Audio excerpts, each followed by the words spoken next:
I've got a really nice situation that I can have a fluid brain and go from an assignment, which if it intrigues me and I think it's going to be wonderful to do, hurrah.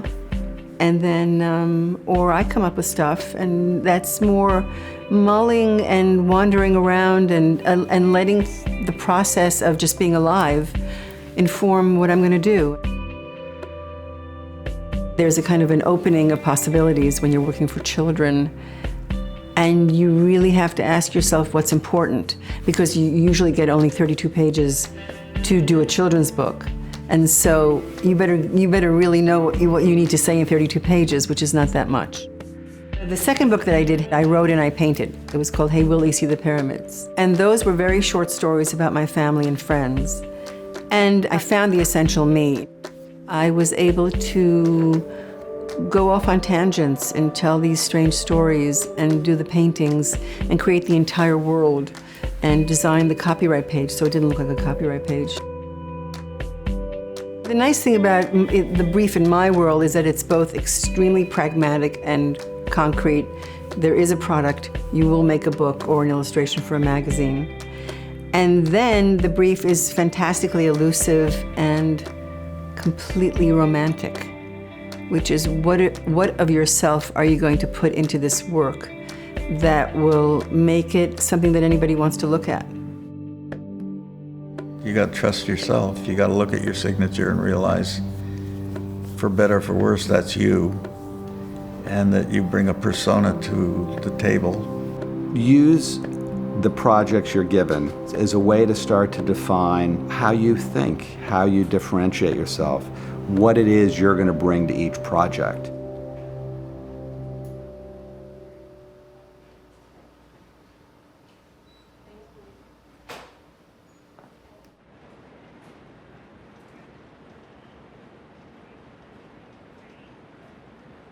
There's a kind of, I think, more typical idea of what the brief is, which is a communication that at its best is a kind of provocation. For instance, the Cosmopolitan, which was a project in Las Vegas, we were brought on board.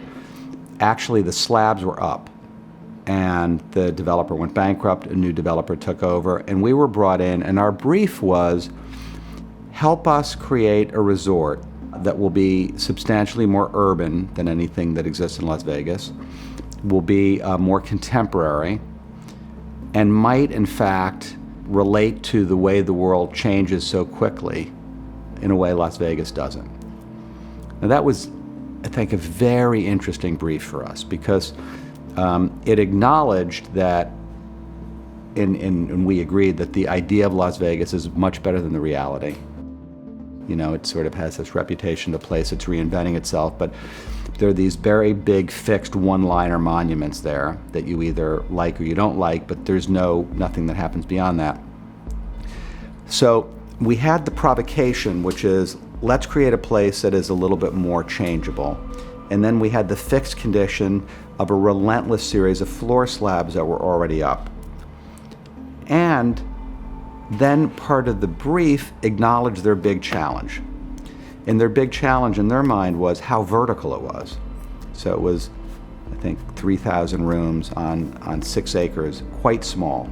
So the fact that it was that vertical in their minds was a limitation, because they had to stack public spaces and restaurants were on the 3rd floor, and it differed from. So that tension between what they wanted and what they had built is what allowed us to come back with 2 big suggestions. One was to blow a hole through the podium, take about 40,000 square feet out, and create an opening through the 3 bottom floors so that you would experience it vertically. So that the floor slabs and the verticality weren't the challenge, they became the asset, as they were different from anything else. And the other challenge was you entered through a sea of columns. Huge, I think 6 foot by 6 foot, 14 foot tall concrete columns, 8 of them in a lobby. And they were there.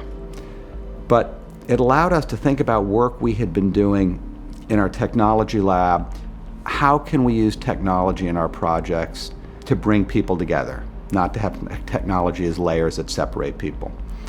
So we started to talk with the lab and realized we could take the surfaces of these columns and treat those as a canvas and then create an open source platform so that lobby would always be changing. Those ideas would not have come about without a brief that had limitations and an invitation. We're always looking for new connections, and ultimately what we do at the end of the day is make connections nobody else has seen. We don't create anything out of thin air, and that magic dust is like what's happening in culture right now. I do a tremendous amount of cultural research. See all those gray files on the other side of my office over there? Those are all my files on research. Incredibly important, that idea of context is more important today than ever before. Because we have this habit today of thinking that information is knowledge. It's not. Just because you can Google it doesn't mean you have context for anything. You got to explore all these ideas, or you're irresponsible. Question how things are made, why they're made that way, and materials that haven't been used. I'm constantly exploring the periphery like that, and with things that interest me. And the exploration is what leads to what looks different.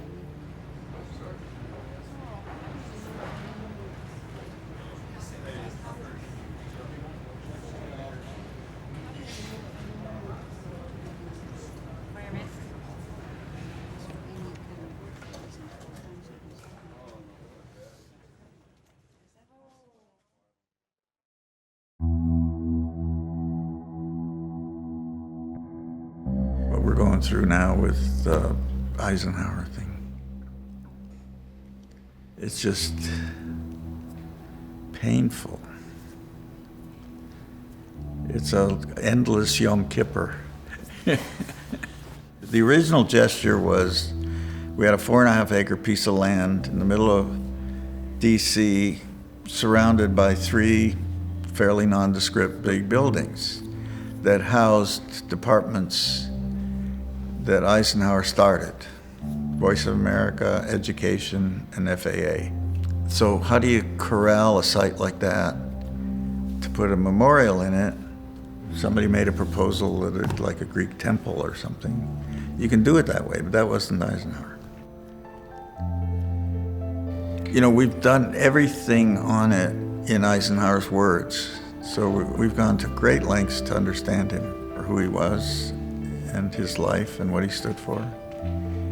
And it's really careful. I can dot every I and cross every T on every subject about it and prove that we followed that.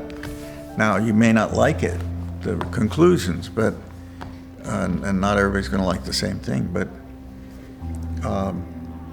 in terms of being responsible to what a memorial for this gentleman would be, we have been. He was the boy from Abilene. He talked about it. Abilene is the geographic center of America. So we came up with these tapestries in metal that are transparent, that show Abilene. So that sets the context, and in the middle of it, we show Eisenhower as the general and as the president. That's in the brief. That's a written brief that we had to do that. The idea of the boy looking at his future came from a meeting with the family was there. And it's in front of the Department of Education, where there are events with school children on a regular basis, right there. To have a young boy, same size as them, sitting on a thing, looking at, there's something about it that resonates with everybody. Now the self-righteous classicists who are fighting us are saying you're portraying him as a hick, and he wasn't that.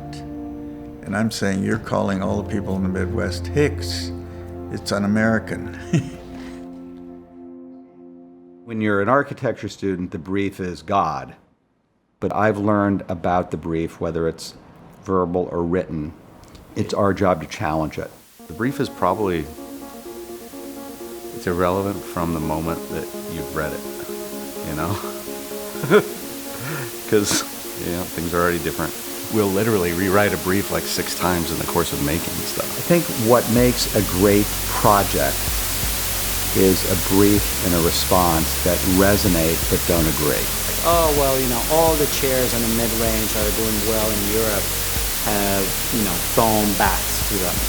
And this is exactly when I go, okay, that means we should not have a foam back, right? And what they actually meant is, yes, it should have a foam back. Well, you know, look where we ended up, right? One of the responsibilities of creative people here is to reject the brief if it doesn't feel right, if it doesn't